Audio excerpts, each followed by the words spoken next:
안녕하세요. 제이입니다. 오늘은 계리 모형론 개요에 대해서 좀 얘기를 해보도록 하겠습니다.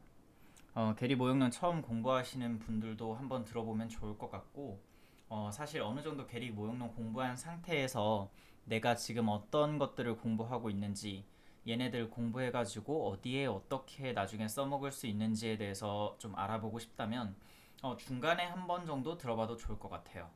항상 우리가 뭔가 시험 공부를 할 때는 시험은 어떤 실라버스에 맞춰서 그 목표가 정해져 있거든요. 이 시험을 보고 나면 그 사람이 어떤 걸 할 수 있게 되었으면 좋겠다. 이런 목표에 의해서 이제 과정이 정해지는 거고 우리가 배우는 내용들이 구체적으로 구성되는 것이기 때문에 내가 계리모형론에서 뭘 얻어가야 하는지를 이제 알아두는 게 상당히 중요한 일입니다. 그래서 오늘 좀 개요 수업이긴 한데, 그래도 좀 자세하게 이제 혹시 공부를 미리 하셨다면, 어떤 것들을 내가 공부하고 있었는지 이런 거 짚어보면서 공부를 하셨으면 좋겠고요. 그 다음에 이제 구체적으로 확률론부터 시작을 해보도록 하겠습니다. 자, 우선 계리모형론 어떤 것들을 공부하는 과목이냐라고 얘기를 했을 때, 자, 계리모형론 이제 영어로 보통 생각을 해보는 게 좀 더 편할 것 같은데요. 미국 계리사 시험에서는 계리 모형론이라는 시험이 STAM이라는 과목으로 이제 만들어져 있고요. Short Term Actuarial Modeling의 이제 약자입니다. 요때 사실 중요한 게 뭐냐라고 하면 이 Short Term이라는 단어예요. 단기 보험이라고 우리가 보통 얘기를 할 수가 있는데, 자, 단기 보험을 얘기를 하는 거죠. 국내에서는 요 단기 보험이 그럼 어떤 보험들이냐라고 얘기를 했을 때, 논라이프 인슈어런스, 그러니까 정확하게 이제 국내 용어로 이제 바꿔보면 일반 손해보험이라고 대표적으로 좀 생각을 해보시면 됩니다. 왜 이렇게 나눠놨냐라고 하면 보통 여러분들 손해보험사를 딱 생각을 해보면 손해보험사의 주된 포트폴리오에는 세 가지 종목이 있습니다. 이제 종목이라고 하기는 좀 더 사실 큰 이제 단위인데 보통 손해보험사에서 본부로 나눠져 있는 이제 일, 장, 자 이렇게 세 가지로 손해보험사의 이제 포트폴리오는 좀 구분을 해볼 수가 있는데요. 이때 일반이라는 이제 포트폴리오가 있고 장기, 자동차라는 포트폴리오가 있습니다. 자동차는 그 의무보험이라는 특성이나 이제 워낙 자동차 자체만으로도 덩치가 크기 때문에 따로 분류가 되어 있긴 한데 이제 일반이랑 장기를 이제 좀 비교하면서 생각을 해보면 장기가 우리가 보통 손해보험사에서 지금 많이 이제 다루고 있는 암 혹은 그 외에 이제 질병이나 상해보험 이런 포트폴리오가 이제 장기 쪽으로 들어가게 되고요. 보통 이런 것들 이제 건강보험이라고 많이 부르죠. 자, 일반을 좀 우리가 중요하게 다루긴 해야 되는데 일반 보험에 대해서는 많이 이제 알고 있는 것들이 없는 경우가 많을 거예요. 왜냐면 일반 보험에 어떤 종목이 들어가냐라고 얘기를 해봤을 때 화재, 해상, 또 뭐가 있을까요? 기술, 특종 등 뭐 요런 종목이 들어가는데 지금 하나하나 몇 면을 살펴보시면 요게 좀 일반적인 사람들이 가입할 만한 상품은 아니에요. 그러니까 화재보험 같은 거 공장이나 건물에 대해서 가입을 하게 되는데 아마 여러분들 이제 집도 이제 화재보험 가입이 되어 있을 거예요. 혹은 회사 다니시는 분들도 화재보험 이제 건물이 가입되어 있는 경우가 이제 대부분일 거고 그런데 보통 그런 건물에 이제 화재보험을 가입할 때 개인이 크게 관여하는 경우는 많지 않습니다. 우리 아파트가 화재보험에 가입한다고 하더라도 내가 계약 체결에 관여한다기보단 내가 내는 관리비에서 화재보험료 잘 보시면 빠져나가고 있을 거예요. 해상보험 마찬가지로 이제 선박에 대해서 이제 가입하는 보험이 대부분인데 혹은 해상보험이 이제 추가로 들어가게 되는 건 선박에서 좀 이제 뭔가 발전되었다라고 생각할 수 있는 항공보험 이런 것들도 해상보험에 들어가기는 해요. 인공위성까지도 들어가게 되는데 자, 얘도 딱 들어봤을 때, 아, 내가 뭔가 배를 가지고 있지 않다면, 혹은 그 배를 가지고 있더라도 작은 배보다는 이제 큰 배에 있어서 좀 많이 가입을 하게 되는데, 가입할 어떤 기회가 많지는 않겠죠. 기술보험은 뭐냐라고 했을 때, 요거는 이제 건축, 보통 과정, 그러니까 건설이죠. 요때 가입하는 보험입니다. 그러니까 화재보험이 보통 완성된 건물에 가입한다라고 하면 기술보험은 그 건물이 지어질 때 이제 가입하게 되는 보험 상품입니다. 뭐 공사보험 같은 게 이제 대표적으로 기술보험에 포함이 됩니다. 특종보험에 어떤 것들이 있냐? 온갖 이제 잡다한 것들이 많이 들어가는데 휴대폰 보험 이런 것도 특종에 들어가고요. 혹은 이제 좀 이런 요즘 신유형이라고 해야 될까요? 새로 만들어지는, 새로 생기는 어떤 종목들이 특종보험에 많이 들어가게 되고, 그 외에 특종에서 많이 다루고 있는 주요한 이제 상품이 뭐가 있냐라고 하면 배상 책임 많이 하게 됩니다. 배상 책임에 뭐가 있습니까? 라고 하면 일반인들이 드는 제3자 배상 책임 보험, 내가 그냥 누군가에게 좀 배상 책임을 입혔을 때 그걸 보상해주는 보험이 들어가게 되고요. 배상 책임 사실 우리가 가입할 일은 많이 없는데 은근히 많이 가입은 사실 하고 있어요. 왜냐면 이 자동차 보험 안에서 대인배상, 대물배상 이렇게 얘기를 하잖아요.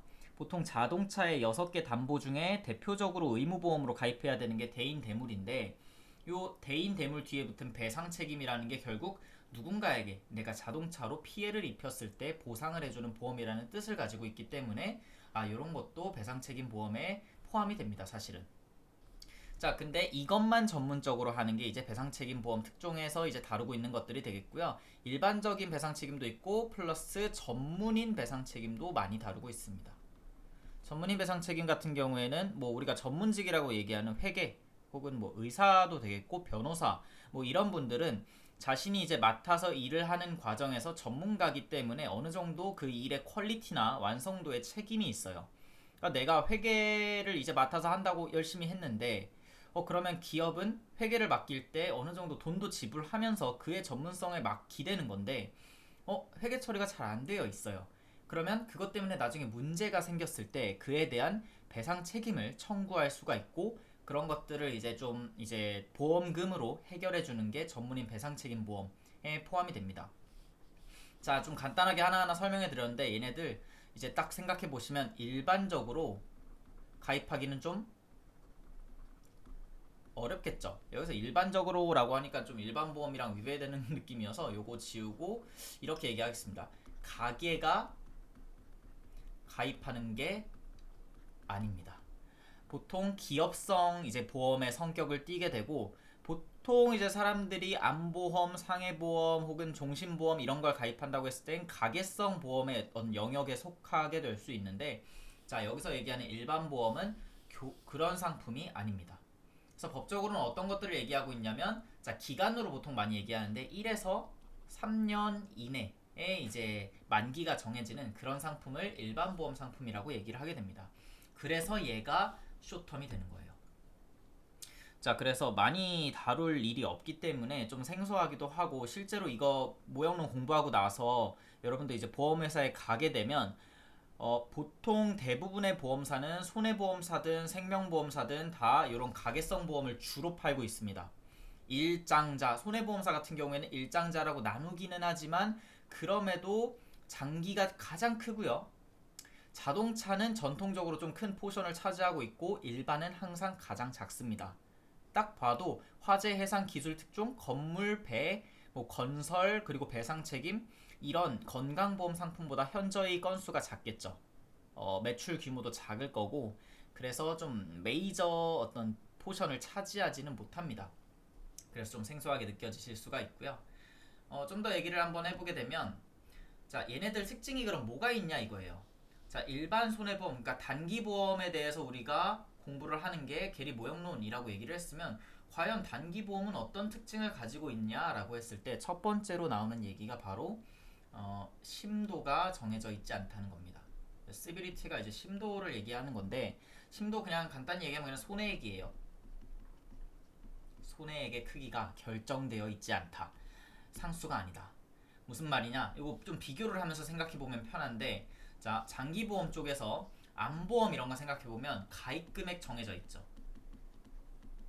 가입금액이 고정되어 있는 상품이 많습니다. 뭐 암 걸리면 1,000만원? 이런 식으로. 자, 이렇게 되면 뭐만 우리가 고민하면 되냐면 일단 사고가 발생하면 줘야 되는 금액은 1,000만원으로 고정되어 있어요. 그런데 뭐가 고정되어 있지 않냐라고 하면 발생 확률이죠. 그래서 보통 우리가 위험률이라고 얘기하는 확률이 고정되어 있지 않기 때문에 계리적으로 이거에 이제 가격을 프라이싱 할 때 항상 고민해야 되는 건 위험률입니다. 뭡니까? frequency죠. 그러니까 빈도만 내가 잘 결정할 수 있으면, 데이터 보고 빈도만 정확하게 만들어낼 수 있으면 곱하기 위에다 갈게요. 곱하기 잠시만요. 곱하기 1,000만 원 하게 되면 여기서 발생할 수 있는 총 손해액 내가 알 수 있고 그거를 보험료로 받으면 되겠죠. 그렇게 해서 포커스 자체가 이쪽에 모두 맞춰지게 되는데, 자, 일반 손해보험의 특징, 아까 이름이 손해보험이라고 했는데 이 손해보험들이 가진 하나의 특징이 있습니다. 바로 기본적으로 실손 보상을 원칙으로 하고 있다는 겁니다. 그래서 의료보험 중에서도 실손보상의 원칙이 적용돼서 손해보험의 성격을 띠고 있는 녀석을 실손의료보험이라고 하죠. 걔네는 요런 가입금액이 고정되어 있는 상품이랑 다르게 내가 낸 치료비만큼만 보상을 받게 됩니다. 자, 이런 실손보상의 원칙을 따르게 되는 손해보험이 가지고 있는 성격, 자, 심도가 고정되어 있지 않고 사고가 발생하면 그거에 따른 금액, 내가 100만원 손실을 봤습니다 라고 하면 100만원, 혹은 내 배의 가입금액이 뭐 한 1,000만원 정도 되는데 1,000만원짜리가 전손 완전히 이제 빠져서 쓸 수가 없게 됐습니다. 그러면 1,000만원을 주세요. 뭐 이런 식으로 그때그때마다 심도가 다릅니다. 자, 이때 그러면 얘랑 어떤 차이가 발생하냐 라고 하면, 얘는 데이터를 가지고 고민해야 되는 영역이 위험률, 그러니까 빈도만 이제 속했어요. 그런데 여기는 심도가 고정되어 있지 않기 때문에 어떤 걸 해야 되냐면, 자, 이쪽 좀 지울게요. 우리가 프라이싱을 할 때, 그러니까 모델링을 할 때 우리가 지금 여기서 해야 되는 게 액추얼리얼 모델링, 결국 레이트 메이킹이거든요. 그러니까 요율을 만드는 거예요. 보험료를 얼마나 받아야 됩니까? 자, 레이트 메이킹에 있어서 뭘 고민해야 되냐라고 했을 때, 자, 이렇게 두 가지를 모두 고려해야 됩니다. 빈도와 심도. 그래서 그 빈도와 사고가 얼마나 날지, 그리고 사고가 난다면 얼마나 큰 손실을 보게 될지, 요 두 개가 곱해졌을 때 총 손해액에 대해서 우리가 추정을 할 수 있게 되고, 요 총 손해액을 뭐 익스포저로 가입자 수나 뭐 혹은 이제 뭐 대수 이런 걸로 나누게 되면 이제 하나의 익스포저 단위에 대해서 우리가 받아야 되는 보험료가 만들어지게 되는 거죠. 그러니까 어그리게이트 로스를 이제 추정한다는 게 사실은 뭐랑 똑같은 거냐면 결국 레이트 메이킹 하는 거예요. 우리가 보험에서 하는 건 사실 손해액을 추정하는 거고요. 그 손해액을 추정한 다음에 그만큼만 돈을 받으면 돼서 보험료를 추정한다기보다는 사실 손해액을 추정한다고 얘기하는 게 맞습니다. 특히 일반 보험 쪽에선 더 그래요. 왜냐면 장기보험 같은 경우에는 보험료에서도 약간 추정해야 되는 팩터가 있어요. 왜냐면 납입자들이 좀 오랜 기간 동안 보험료를 납입해야 되고, 납입하는 기간에도 사망하는 사람들이 분명히 발생하고 혹은 해약하는 사람도 발생하고 그 외의 사유로 보험료를 지급하지 못하게 되는 케이스가 발생해요. 그래서 그런 것들 따져서 계산기수가 막 만들어지는 거잖아요. DX 그리고 급부에 대해서는 MX 이런 것들 만들어지고, 이런 걸 통해서 이제 요율을 산출하는 게 장기보험의 특성인데, 자, 일단 여기는 요 DX 필요 없어요. 왜냐면 납입 기간이 길지 않습니다. 1년에서 3년 동안 보장을 한다라고 하면, 자, 1년이 대부분이긴 해요. 그러니까 자, 올해 보장을 하는데 굳이 뭐 보험료를 뭐 월납으로 나눠서 낸다 이런 개념 별로 성립하지 않습니다. 일시납으로 맨 처음에 다 납부하기 때문에, 자, 이런 납입 관련해서의 계산기수 필요 없어요. 또 그러면 MX는 필요하냐? 요것도 필요 없는데 왜 그러냐라고 하면 보시면 단기입니다. 짧아서 이 계산기수 우리가 쓰는 이유는 사실 이 V를 고려하기 위해서, 그러니까 할인을 고려하기 위해서 계산기수 쓰는 건데, 보험 수리학 하셨던 분들은 뭐 이런 거 보셨을 거예요. 그런데 우리 지금 이런 거 다 고려할 필요가 없어서 지금 안 씁니다. 결론은, 자, 첫 번째 결론이 나오는데, 가장 중요한 건 뭐냐면 레이트 메이킹에 있어서 빈심도 모델링을 각각 하게 된다. 이게 1번 게리 모형론에서 가장 중요하게 다뤄야 되는 부분입니다. 그러니까 게리 모형론이라고 하면 좀 그렇죠. 그냥 단기보험 혹은 우리가 일반 보험이라고 부르는 요 보험의 영역에서 가장 특징적으로 다뤄져야 하는 게 빈심도 모델링을 각각 해야 된다는 특성. 그렇기 때문에 요 보험에 대해서 레이트 메이킹을 배우는 게리 모형론이라는 과목이 빈도, 심도 모델링 각각 하는 게 어떻게 이루어지는 건지 우리한테 얘기를 해줄 거예요. 자, 이제 그러면 좀 더 넘어가게 되면 하나 더 궁금증이 생겨요. 자, 이렇게 빈도, 심도 모델링 아무튼 각각 해야 된다는 건 내가 알겠는데, 그럼 이 모델링을 한다는 게 결국 어떤 과정이냐면 확률 분포 쓰는 거죠. 그러니까 데이터가 있어요. 이 데이터가 있고 그 데이터에서 나온 결과를 가지고 확률 분포에 어떤 걸 하냐면 피팅을 할 거예요. 그러니까 분포, 확률 분포라는 건 뭐 노말 분포 혹은 그 외에 어떤 분포들이 있는데 걔네들은 이제 모수를 가지고 있어요. 이따가 좀 더 자세하게 얘기하겠지만 정규 분포라고 하면 평균과 표준 편차와 같은 결정 요소가 필요해요. 그런데 요 숫자를 어떻게 결정할 건지에 대한 얘기가 피팅인데 요 피팅까지 하고 나면 이제 모델링이 완료가 되고 뭐 시뮬레이션을 한다든가 그 외에 우리가 모델링을 통해서 하고 싶었던 것들을 그 뒤에 쭉쭉 이제 해나갈 수 있게 됩니다. 자, 그런데 요때 첫 번째 요 단계에서 궁금증이 생기는 거예요. 과연 정규분포가 성립하는가? 우린 항상 정규분포만 많이 고민하기 때문에 요 질문을 할 수밖에 없습니다. 정규분포가 성립하지 않는다면 좀 그 분포에 대해서 다른 접근이 필요해요. 왜냐면 피팅을 한다고 하더라도 정규분포 같은 경우에는 항상 평균이랑 표준 편차를 데이터가 가지고 있는 표본 평균과 표본 표준 편차와 맞추면 뭐 가장 최적이다 뭐 이런 식으로 얘기를 할 수가 있는데 그 외의 분포들에 대해서는 그렇지 않은 경우가 좀 있어요. 그리고 그 외의 분포들이 어떤 특성을 가지고 있는지 우리가 아예 모르는 경우가 상당히 많습니다. 어떤 분포가 있냐라고 얘기를 해보면 자, 빈도 같은 경우에 포화송, 바이노미얼, 네거티브 바이노미얼 이런 분포 대표적으로 우리가 쓸 수 있는데 다들 어떤 특징을 가지고 있냐면 자, 빈도를 좀 표현하기에 적합한 애들이에요. 왜 적합하냐라고 하면 얘네들 다 정수입니다. 인티저라고 우리가 부르죠. 그러니까 확률 변수의 값으로 항상 정수를 뱉어냅니다. 바이노미얼이 대표적인데 우리 알고 있죠. 바이노미얼 이항분포 보통 얘기하는데 고등학교 때 배웠을 때 바이노미얼은 이항분포고 B, N, P 이런 식으로 막 만들어내죠. 그러니까 N번의 독립시행이 각각의 독립시행에서 실제로 어떤 사건이 벌어질 확률이 P일 때 그 사건이 벌어진 횟수를 확률 변수로 잡았다면 그때 만들어지는 분포가 이항분포였죠. 그러면 확률 변수가 아까 사건이 실제로 벌어지는 횟수니까 n을 기점으로 해서 0부터 1, 2 해서 n까지 만들어질 수가 있겠죠. 바이노미얼 이처럼 정수값을 확률 변수로 갖는 확률 분포입니다. 그래서 빈도에 사용할 만해요. 그런데 바이노미얼까지는 좀 알겠고 네거티브 바이노미얼도 혹시 들어보신 분들이 있을 수가 있어요. 음이항 분포인데 나중에 좀 자세하게 얘기를 할 겁니다. 이항분포의 좀 이제 반대급부 정도 되는 친구고 얘도 마찬가지로 특징으로는 확률 변수가 정수예요.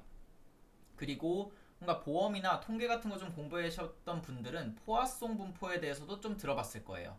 포화송 분포도 마찬가지로 정수값을 이제 확률 변수로 가지고 이제 어떤 맥락에서 만들어지는 분포냐라고 하면 뭐 평균적으로 포화성 분포는 모수를 딱 하나 이렇게 가지고 있는데 평균적으로 람다번의 이제 사고가 혹은 어떤 일이 발생하는 그 상태에서 과연 이제 평균적으로 람다번이라고 했으니까 한 번도 나올 수도 있고 0번도 나올 수 있고 혹은 람다 이상의 사건도 충분히 벌어질 수 있는데 그 각각의 사고 횟수를 확률 변수로 할 때 어떤 분포가 만들어지냐라고 하면 그게 포화송이 됩니다.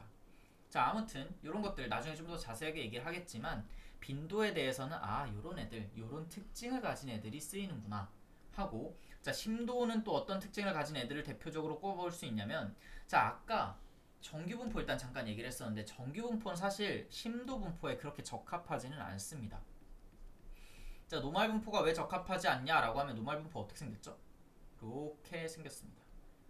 가운데를 기점으로 해서 이렇게 생겼는데 이 평균이 이제 뮤고 벌어진 정도가 이제 시그마 이런 식으로 얘기를 많이 하죠. 자, 근데 이 왼쪽이 문제예요. 심도라고 하면 사고의 손해의 크기입니다. 어떤 특징을 가지고 있죠? 분명히 정수 이런 거일 필요는 없어요. 손해액 자체는 연속적으로 벌어질 수가 있습니다. 그런데 명보다 항상 커야 되죠. 양수만 발생할 수가 있습니다. 자, 그런데 노말 분포는 이 왼쪽을 우리가 어떻게 할 수가 없어요. 아무리 평균값을 오른쪽으로 쫙쫙 당겨놓는다고 하더라도 그러면 이제 현실적으로 요 아래쪽이 발생할 확률이 없어지기는 하겠죠. 줄어들기는 할 텐데 그걸 완전히 제거할 수는 없는 분포입니다. 그러니까 애초에 그 분포가 가지고 있는 특성 자체가 심도를 표현하기에 그리 적합하지 않다는 거예요. 그리고 심도는 또 하나의 특징을 가지고 있습니다. 어떤 특징을 가지고 있냐면 소손해가 상대적으로 더 많습니다. 그 말은 소손해, 그러니까 이렇게 우리가 확률 변수 이제는 왼쪽을 지우고 여기만 그린다라고 했을 때 오른쪽 딱 그렸을 때 여기가 0이라고 하면 요쪽에 좀 확률 분포가, 그러니까 확률 밀도 함수를 그릴 때 그 밀도가 좀 높아야 돼요. 상대적으로 오른쪽보다. 그래서 이렇게 우리 이거를 skewed 되어 있다고 하는데 치우쳐 있다고, 이 skewed 된 분포를 사용해야 됩니다. 그게 이 심도의 특성을 좀 잘 나타내는 분포가 되는 거예요. 그러면 자, 이렇게 치우쳐 있는 애들 어떤 것들이 있냐, 특히 플러스, 치우쳐 있는 거 플러스 아까 포지티브였죠. 항상 양수만 만들어내는 그런 애들 어떤 애들이 있냐라고 하면 로그 노말, 감마, 와이블, 파레토 혹은 그 외에 또 여러 가지 있는데 요런 애들이 있어요. 우리가 일반적으로는 배워볼 기회가 없기 때문에 이제 게리 모형론에서 이들 분포에 대해서 배우게 됩니다. 아마 이제 미국 계리사 준비 좀 하셨던 분들은 이그젠 P, 그러니까 확률론을 먼저 다루게 되는데 거기서 좀 보셨을 거예요. 자, 그래서 정규분포가 성립하는가? 아니요 해서 빈도, 심도 각각이 어울리는 애들에 대해서 좀 고민을 해봤죠. 자, 그러면 두 번째로 이제 여기서 이제 파생되는 게 바로 모델링 방법론에 대한 질문입니다. 그러니까 첫 번째는 빈심도 따로 하는 게 이제 게리 모형론이 가지고 있는 특징이었고요. 게리 모형론보다는 이제 일반 손해보험에서 그 특징이 이제 전이 된 거죠. 자, 일반 손해보험이 가지고 있는 두 번째 특징, 모델링 방법론에 대해서 고민을 좀 많이 해야 됩니다. 그냥 냅다 평균 쓰고 평균이 뭐 정규분포를 따른다 뭐 이런 식으로 쉽게 얘기를 할 수가 없어요. 데이터가 가지고 있는 이 특징 때문에도 그렇고 데이터의 개수도 많지가 않습니다. 사람의 개수보다 건물의 개수가 훨씬 적죠. 그래서 모델링 방법론에 대해서 좀 고민을 많이 해야 되고 평균을 추정한다고 해도 그 평균이 맞을 확률도 많지 않아요. 구체적으로 어떤 질문을 해야 되냐라고 하면 일단 아까 얘기했던 거 있어요. 어떤 분포가 적합한가? 자, 빈도, 심도 각각에 대해서였죠. 빈도, 심도 각각에 대해서 이들 후보들 중에서 나는 어떤 것을 선택할 것인가? 맘대로 선택하면 안 되고 좀 가장 가까운 거에 대해서 이제 피팅을 하는 게 우리의 목적이에요. 그럼 그 가깝다는 거에 대해서 좀 정의가 필요한데 그거에 대해서 나오는 게 이제 좀 최적 모수라는 이슈가 나옵니다.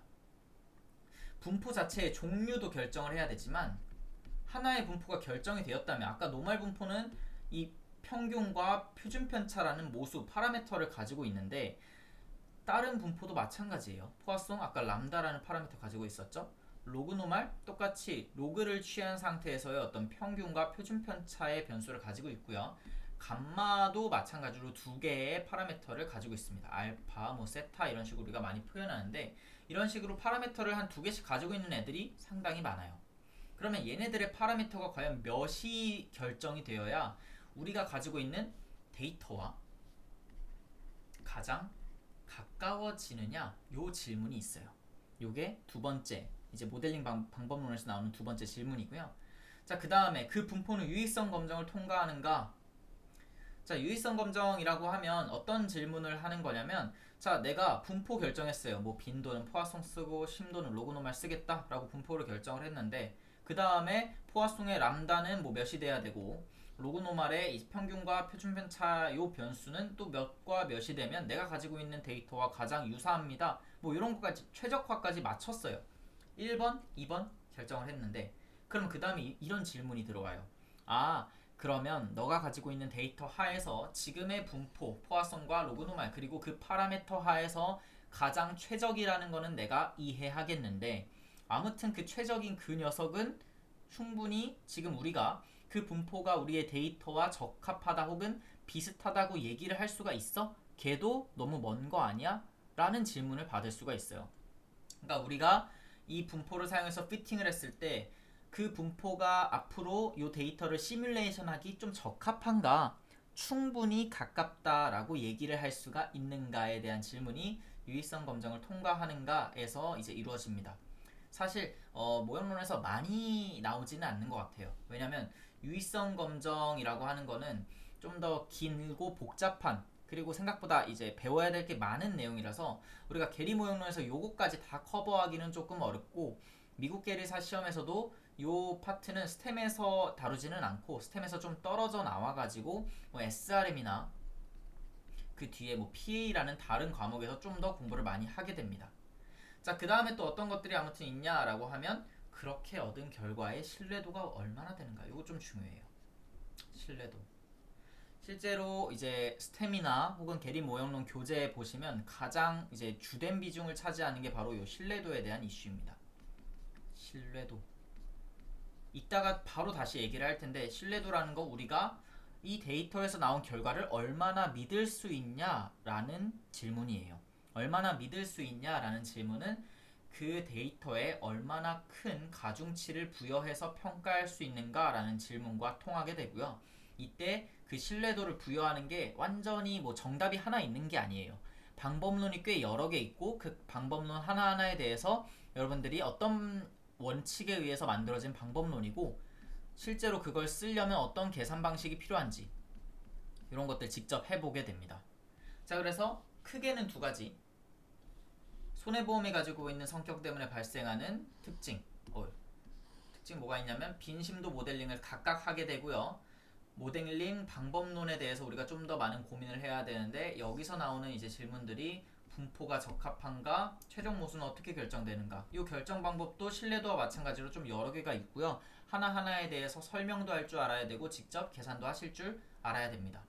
그리고 유의성 검증에 대한 얘기도 좀 하게 될 거고요. 그렇게 얻은 결과에 신뢰도, 가중치를 어떻게 부여할 수 있는가까지 얘기를 하게 되면 계리 모형론에 대한 얘기를 우리가 충분히 하게 되는 겁니다. 넘어가서 조금 더 하나하나 자세하게 얘기를 해볼게요. 그래서 크게 이제 좀 더 큰 파트로 하나하나 나누게 되면 기초 확률론 먼저 공부를 해야 됩니다. 기초 확률론에서 뭐 하게 되냐면 간단해요. 우리가 기초 통계량과 리스크량이 있습니다. 어떤 것들이 있냐라고 하면 평균, 표준 편차, 다들 아시는 거예요. 평균, 뭐 표준 편차, 변동계수라고 하면 우리가 coefficient of variation이라고 해서 별거 없습니다. 뮤분의 시그마예요. 뮤분의 시그마. 그래서 이 표준 편차를 평균으로 나눠서 좀 단위로 표현한 거, 요게 변동계수가 되고요. 얘네들에서 좀 더 나아가서 모먼트에 대해서도 공부를 할 수가 있습니다. 모먼트라는 건 이제 평균이 첫 번째 모먼트를 얘기하는 거고, K 제곱을 한 요 모먼트, 요 평균, 익스펙테이션을 우리가 모먼트라고 부르는데, 각 분포에 대해서 이런 것들을 좀 하게 됩니다. 그리고 리스크량 아까 공부한다고 했었죠. 밸류 앤 리스크. 어떤 분포가 있을 때 과연 한 손해액이 가장 큰 저 상단 5% 탑 5에 해당하는 녀석들에는 어떤 값이 딱 나타날 것인가, 거기에 하단은 몇인가, 그러니까 우리가 감내할 수 있는 수준은 어느 정도인가에 대한 질문을 밸류 앤 리스크를 통해서 할 수 있고요. 얘가 좀 단점이 있는 건 뭐냐면 요 지점만 알려줘요. 왜냐면 탑 10이 그럼 몇이냐라고 하면 여기에 있습니다. 그러면 탑 10을 넘어서는 애들, 그러니까 탑 10 안에 있는 애들의 평균, 과연 이렇게 탑 10이 여기다라고 했을 때 어떤 애들은 똑같이 탑 10이 여기서 결정되는데 그 10명의 어떤 크기가 더 크게 이렇게 쭉 나타날 수가 있죠. 정확하게 그걸 넘어서는 애들이 얼마나 세냐, 뭐 이런 거 질문을 하려면 테일 밸류 앤 리스크라는 T바를 좀 계산을 해봐야 됩니다. 그래서 자, 이 테일 리스크, 엄청 큰 사고가 발생한 리스크에 대해서 우리가 고민을 하는 게 밸류 앤 리스크, T바, 그리고 우리가 리스크라고 부르는 녀석들입니다. 장기보험에서 혹은 생명보험에서는 왜 이런 걸 다루지 않냐라고 하면, 물론 다루긴 다루는데 손해보험에서처럼 심도 자체에 대해서 이걸 깊게 다루진 않아요. 왜냐면 근데 손해보험은 아까 분포 자체가 이렇게 되어 있죠, 심도가. 그래서 요 꼬리 쪽에 있는 애들이 상당히 길게 쭉 뻗어나가고요. 얘네들이 우리 전체 손해액에 미치는 영향이 상당히 큽니다. 한 방 한 방이 아픈 경우가 많기 때문에 과연 여기를 어떻게 추정해야 될까가 중요한 이슈가 됩니다. 자, 여기에 더해서 자, 얘네들을 각각 더하는 것보다는 약간 곱하기예요. 그러니까 얘네들 각각에 대해서 우리가 앞에서 얘기했던 빈심도 각 분포에 대해서 과연 평균, 표준 편차, 변동계수가 어떻게 결정이 되는지, 혹은 이런 것도 조심해야 돼요. 주어진 확률 변수에 대해서도 저걸 고민합니다. 주어진 확률 변수라고 하면 뭐냐면 그냥 문제에서 상황을 제시해요. 뭐 주사위 3개를 던졌는데 그 중에서 뭐 가장 큰 값을 확률 변수로 하겠다. 뭐 이런 식으로 그냥 상황을 주고 확률 변수를 결정해 놓습니다. 그럼 그 녀석에 대해서 직접 이런 것들 평균, 표준 편차, 변동 계수 뭐 이런 발리엘 리스크 이런 거 다 계산할 줄 알아야 돼요. 실제로 게릴 모형론에서 이렇게 정해진 분포도 나오는 경우가 있는데 완전히 새로운 상황을 주고 한번 너가 요 기초 통계랑 계산할 수 있냐 이런 것도 질문을 하게 됩니다. 그래서 얘네들까지 이제 하게 되면 확률에 대한 우리가 기본기를 충분히 완성한 상태가 됩니다. 자, 첫 번째로 기초확률론 이렇게 확률 기본기 완성해서 넘어가게 되면 그 다음에 어떤 게 있냐면 최적화에 대한 이슈가 다시 나옵니다. 아까 모델링 단계에서 질문했던 내용이에요. 다시 구체적으로 좀 얘기해보면 최적화가 뭐냐라고 했을 때 보시면 10, 20, 15라는 손해액이 3번 나왔어요. 자, 그 다음에 과연 어떤 손해액이 나올 거라고 너는 예상할 수 있냐? 라는 질문을 받았어요. 이게 뭐 예전에 뭐 중학교, 고등학교 때 수열 배우던 거라면 규칙을 찾겠지만 지금 우리는 규칙적으로 움직이는 녀석들을 다루는 게 아니라 확률 변수로 움직이는 녀석들을 다룹니다. 이 랜덤 베리어블들은 규칙을 가지고 있는 것보다는 얘네가 가지고 있는 어떤 확률 분포가 있고 그 확률 분포는 아까 얘기했듯이 평균이나 표준 편차 혹은 그 외에 이제 파라미터들에 따라서 모양이 좀 바뀌어요. 뭐 이렇게 생긴 애도 있고 어떤 애는 이렇게 될 수도 있고 어떤 애는 좀 더 이렇게 솟아서 뭐 이렇게 될 수도 있어요. 우리가 이 모양을 정확하게 결정을 해줘야 그 상태에서 다음에 뭐가 올지를 추정한다는 것은 이 분포가 결정된 상태에서 가장 최적한 이제 여기서의 베스트 에스티메이션인 뭐 평균을 뽑는다든지 뭐 이런 일들을 하는 건데 아무튼 그러면 다음에 뭐가 올지를 최적화 상태에서 추정하기 위해서는 분포가 지금 이전에 나왔던 10, 20, 15에 가장 가까워야 된다는 거죠. 그걸 옵티마이제이션, 최적화라고 부르게 됩니다. 이게 노말 분포면 어렵지 않아요. 노말 분포면 지금 요 3개 나왔을 때 평균으로 가장 적합한 이제 최적화된 모수는 얘네들의 그냥 평균일 거고요. 15가 되겠네요. 표준 편차 같은 경우에는 얘네들의 표준 편차가 됩니다. 굳이 계산하지 않을게요. 그래서 이렇게 그냥 매칭을 하면 되는데 우리가 앞으로 다루게 될 뭐 다른 분포들 감마 뭐 빈도 같은 경우에는 아까 포화송 뭐 이런 애들 같은 경우에는 이렇게 쉽게 매칭하기는 좀 어려운 경우가 있습니다. 물론 얘네들도 그냥 평균 똑같이 맞추고 그럴 수도 있겠지만 그런 방법론도 물론 있어요. 우리가 여러 가지 방법론 가지고 있는데 모먼트를 아까 얘기했던 그 모먼트를 최대한 가깝도록 방금 우리가 요 노말에 대해서 했던 게 모먼트를 맞추는 겁니다. 메서드 오브 모먼트라고 부르는데 그냥 평균, 표준 편차 이런 것들을 제일 가깝게 맞추면 가장 좋은 게 아닐까, 가장 최적인 게 아닐까 이런 질문이 있을 수도 있고요. 또 어떤 방법론이 만들어질 수가 있냐면 가능성이 가장 높도록 가능성이라고 하는 건 어떤 거냐면 예를 들어서 노말 분포인데 평균이 0이고 표준 편차가 10인 상태가 있어요. 그럼 요거 하에서 요 세 가지의 결과가 나올 확률이랑 노말 분포인데 평균이 한 15고 표준 편차는 5인 이렇게 쓸게요. 자, 요 표준 편차, 요 분포 하에서 10, 20, 15라는 세 가지의 이제 관측 결과가 나올 확률이 다르겠죠. 어떤 게 더 높을까라고 치면 얘가 더 높을 거예요. 왜냐면 딱 얘랑 좀 더 가까워 보이잖아요. 그래서 요 나올 확률을 우리가 likelihood, 즉 가능성이라고 부르는데 요게 가장 높은 파라미터를 찾아가는 방법론이 있습니다. 그래서 likelihood 펑션을 하나 만들어내고 그 펑션이 가장 값이 커지도록 극대점을 찾는 방법을 이용해서 이제 피팅을 하는 방법이 있고요. 그 외에 뭐 베이지안 방법론도 있고 여러 가지 이제 방법론에 대해서 우리가 추가적으로 자세히 공부를 하는 게 바로 최적화고요. 가장 중요한 어떤 부분이라고 보실 수가 있겠습니다. 게리 모형론에서 좀 가장 중요하면서도 우리가 많이 다뤄야 되는 부분입니다. 그래서 확률 분포를 사용해서 추정할 때 결정되어야 하는 요소가 뭐가 있냐 좀 정리를 해서 얘기해 볼게요. 결정되어야 되는 요소는 종류가 있고요. 확률 분포의 종류 아까 얘기했듯이 뭐 로그노말이냐 아니면 감마냐 혹은 빈도에서는 포화송이냐 바이노미얼이냐 이런 거 물어볼 수 있고 아무튼 내가 하나를 결정했으면 혹은 결정하기 전에 여러 가지 분포 다 놓고 해도 돼요. 이제 그 여러 가지 분포 하에서 뭘 또 질문할 수 있냐면 모수.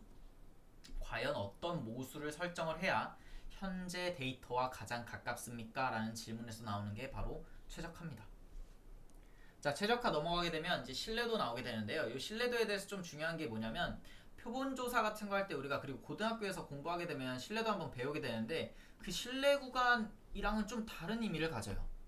여기서 우리가 신뢰도, credibility method라고 할 때 얘기하는 신뢰도는 어떤 의미랑 가장 가깝냐면 웨이트입니다. 그러니까 가중치예요, 가중치. 가중치라고 해도 뭔가 상당히 와닿지 않을 수도 있는데 가중치라고 하면 어떤 걸 얘기하는 거냐면 자 이렇게 예시가 하나 있어요. 우리 학교 데이터로 산출된 요율 뭐가 있냐면 그냥 이제 상해보험이라고 한번 해볼게요. 다치는 거예요. 그런데 우리 학교 애들이 좀 안 다쳐요. 그래서 요율이 막 0.0001이에요. 그런데 모집단 걔네가 원래 가지고 있는 요율 혹은 그 보험사가 가지고 있는 전체 계약에서 만들어지는 그 위험률은 0.001이에요. 자 그러면 어떤 얘기를 우리 학교에서 할 수 있냐면 자 우리 학생들을 보험에 가입시켜 달라라고 얘기를 하면서 자 근데 내가 딱 봤을 때 우리 학교 애들이 덜 다칩니다. 통계적으로 덜 다치니까 우리한테 보험료를 싸게 해주세요. 혹은 이 위험률을 가지고 그냥 요율을 산출해주세요. 라고 얘기를 할 수가 있겠죠. 왜냐면 실제로 단체보험 같은 거 가입할 때 우리가 우량체라 이거예요. 우량체니까 보험료 낮춰달라 이런 얘기 할 수가 있거든요. 그럼 보험사는 이제 고민이 되는 게 뭐가 있냐면 이 요구를 약간 무시할 수는 없어요. 왜 무시를 할 수가 없냐라고 하면 얘도 어느 정도 데이터고 그들의 어떤 코어트 데이터에서 만들어진 적절한 요율이기는 해요. 다만 모수가 적죠. 그러니까 얘네만 가지고는 그 통계의 어떤 안정성을 확보할 수는 없어요. 그렇지만 어느 정도의 의미는 가지고 있어요. 그래서 그걸 적절히 우리가 배합할 필요가 있습니다. 그러니까 오케이, 너네 안전하게 학생들을 뭐 이렇게 돌봐주고 있으니까 우리가 너네 통계 요율 인정 어느 정도 해줄게. 다만 너네 통계 요율은 뭐 예를 들어서 학생이 100명이면 딱 100명한테서 나온 통계고 우리는 10,000명한테서 나온 통계야. 그러니까 우리께 좀 더 요율의 안정성이 크죠. 얘네 100명에서 나온 거는 내년에는 또 안 틀릴 수도 있는 확률이 꽤 있는 거고. 그래서 과연 그러면 얘를 A라고 하고 얘를 B라고 했을 때 우리는 A와 B를 어떤 가중치로 섞어서 최종적인 C, 우리의 요율을 만들어내야 하는가? 이게 바로 신뢰도에서 얘기하는 겁니다. 요 Z, 요 가중치를 바로 credibility라고 불러요. 그럼 요 가중치가 결정되는 거는 어떻게 되는 거냐면 뭐 절대적인 이론이 있는 건 아니에요. 왜냐면 가중치를 결정하는 거니까. 얘한테서 어느 정도 가중치를 부여할 수 있고 쟤한테는 또 어느 정도의 가중치를 상대적으로 부여할 수 있는가는 우리의 관점이 먼저 결정돼야 돼요. 관점 뭐냐면 그냥 목적이라고 할게요. 자, 목적이 결정돼야 돼요. 그래서 그 목적에 따라서 어떤 이론을 만들고 그 목적을 달성할 수 있도록 가중치를 결정하는 어떤 로직이 만들어질 겁니다.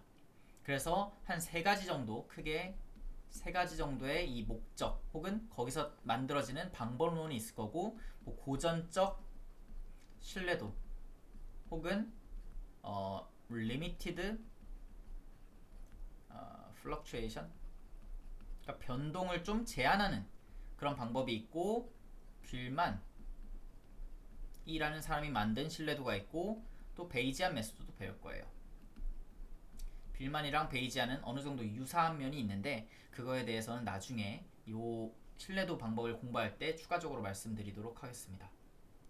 자, 그래서 이런 신뢰도까지 하면 큰 주제들은 사실 다 끝난 거고요. 그 외 주제들에 대해서 좀 더 중간에 얘기를 할 필요가 있습니다. 어떤 것들이 있냐라고 해보면 자, 그 외 주제들 첫 번째로 주된 건 어떤 게 있냐면 숏텀 인슈런스의 특징적 요소를 그 외 주제들에서 다뤄야 돼요.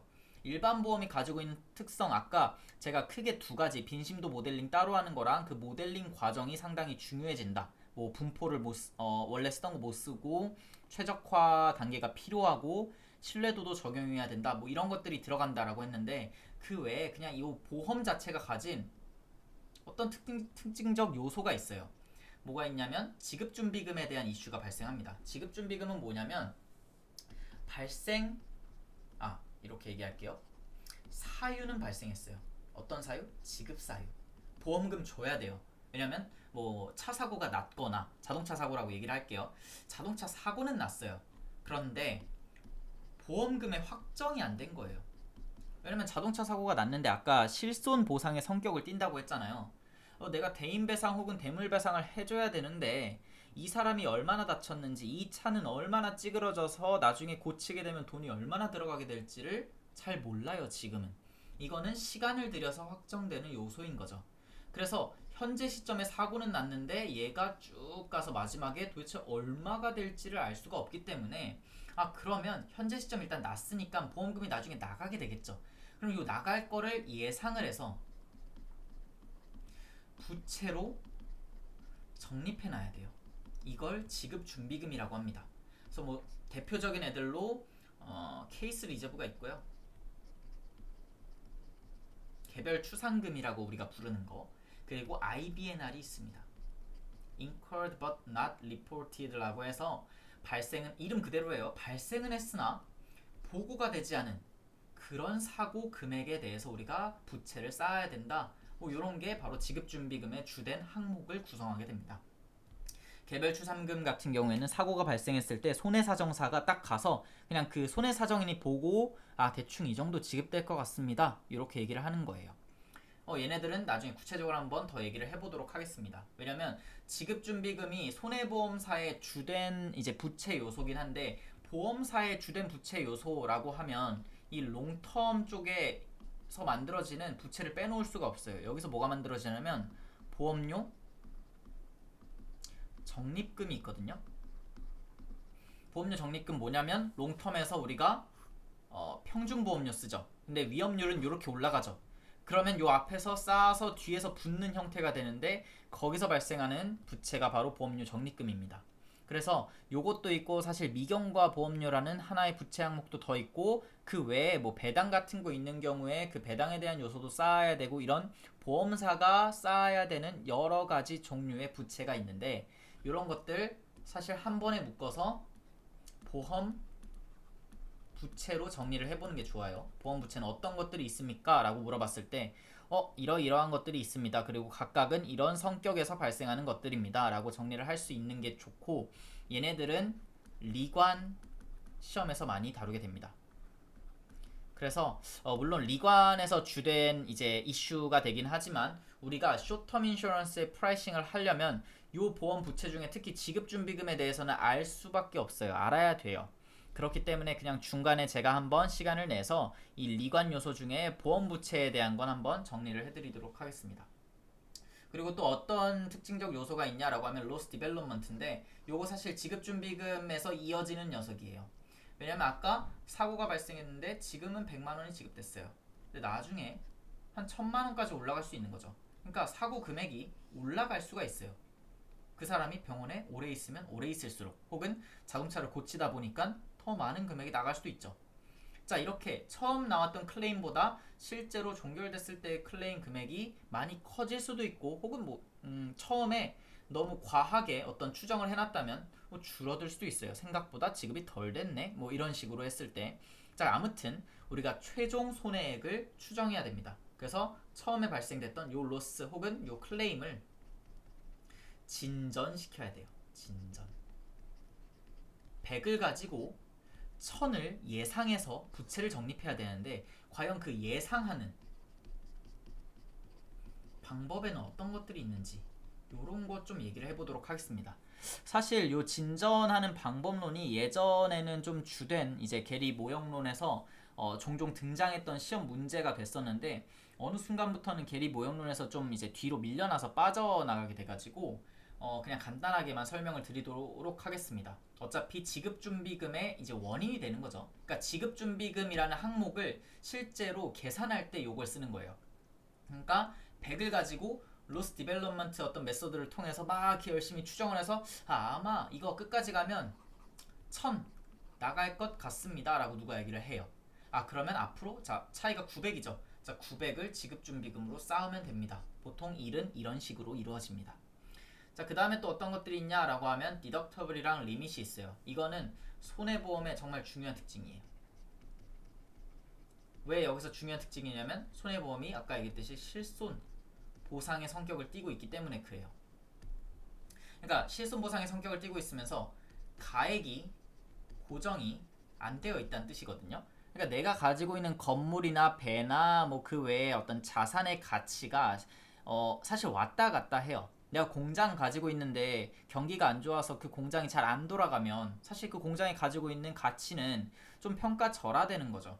그래서 이거 돌리는 게 손해예요. 이 공장을 돌리는 게 손해인데 딱 보니까 보험금은 지급받기로 되어 있는 금액이 최대 뭐 100억이에요.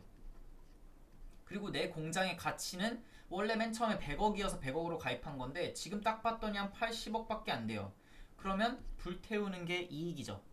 그냥 이제 뭐 도덕적인 이런 거 따지지 말고 그냥 그런 어떤 문제가 발생할 수 있기 때문에 항상 이 실손보험 같은 경우에는 우리 그리고 실손 의료보험만 생각해봐도 뭐가 있냐면 자기부담금이 있어요. 모럴 해저드를 반드시 막아야 됩니다. 그래서 자기부담금이 있는데 이제 실손의료보험 같은 경우에는 자기부담금이 그렇게 막 불편한 정도는 아니겠지만 실제로 일반 손해보험, 화재 해상 이런 것들 같은 경우에는 이미 보험금의 크기가 지급되는 보험금의 크기가 워낙 크기 때문에 이 자기부담금이 상당히 큽니다. 그래서 이걸 데덕터블이라고 부르고 또 하나 뭐가 있냐면 보상 한도가 있을 수 있어요. 끝까지 사실 다 보상을 못 해줍니다. 예를 들어서 진짜 비싼 건물들이 있어요. 뭐 롯데타워, 삼성전자 반도체 공장 뭐 이런 거 끝까지 다 보상해주겠다라고 하면 실제로 뭐 그렇게 완전히 전손 날 이유도 없긴 한데 그런 건물들은 전손이 난다고 하면 그런 보험사가 보상을 해줄 수 있냐라고 했을 때 보상을 못 해줘요. 보험사가 그 거대한 건물들을 책임질 정도의 돈이 있었다면 다른 걸 했겠죠. 그러니까 보상 한도를 결정을 합니다. 그냥 자, 자기 부담금은 뭐 1억이고 최대 보상 한도는 그 위로 한 10억을 보상하게 됩니다. 뭐 이런 식으로 두 가지가 결정이 돼요. 그러면 어떤 특징이 생기냐면 아까 우리가 심도의 확률 분포 막 고민을 한다고 했잖아요. 이렇게 심도가 있으면 이렇게 확률 분포가 만들어져 있는데 얘네들은 뭐냐면 기초 손해액이에요. 그러니까 사고 금액 자체가 이렇게 날 수가 있어요. 뭐 예를 들어서 여기가 11억짜리 손해고 요 11억짜리 손해가 11억보다 더 큰 손해가 발생할 확률은 여기 영역의 넓이가 되겠죠. 뭐 이런 식으로 얘기를 할 수가 있는데 자 자기 부담금이 있게 되면 어떻게 되냐면 자 여기 1억 이제 요게 기초 손해액 말고 보험 손해액으로 바뀐다라고 얘기를 해볼게요.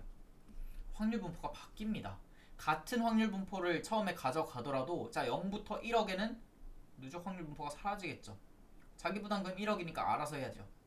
여기서부터 이제 확률이 발생하게 됩니다. 여기서부터 쫙 발생하게 되는데 구체적으로 어떻게 발생할지 사실 잘은 모르겠죠. 그거에 대해서 어떻게 발생할지를 정확하게 이제 얘기를 해보는 게 그리고 그걸 계산해보는 게 게리 모형론에 이제 들어가게 됩니다. 사실 여기는 그래서 기초 확률론 잘하면 문제가 없어요. 왜냐면 확률론에서 기대값 같은 거 산출하잖아요. 요 기대값 산출할 때 요 x라는 확률 변수가 과연 자기부담금이랑 보상한도가 적용됐을 때 어떤 식으로 요게 이제 어떤 기호 같은 건데 요런 게 이제 적용이 됐을 때 과연 어떤 식으로 요 확률 분포가 바뀌고 기대값이 바뀔 것인지에 대한 얘기를 아마 이거는 이제 주된 내용 확률론 같은 거 할 때 제가 추가로 말씀을 드리겠습니다. 자 그래서 이런 것까지 공부를 하고 나면 이제 게리 모형론의 주된 주제 그리고 우리가 추가로 공부해야 되는 거 다 끝이 나게 되고요. 그래서 다음 시간부터 아까 얘기했던 기초 확률론부터 한번 시작을 해보도록 하겠습니다. 감사합니다.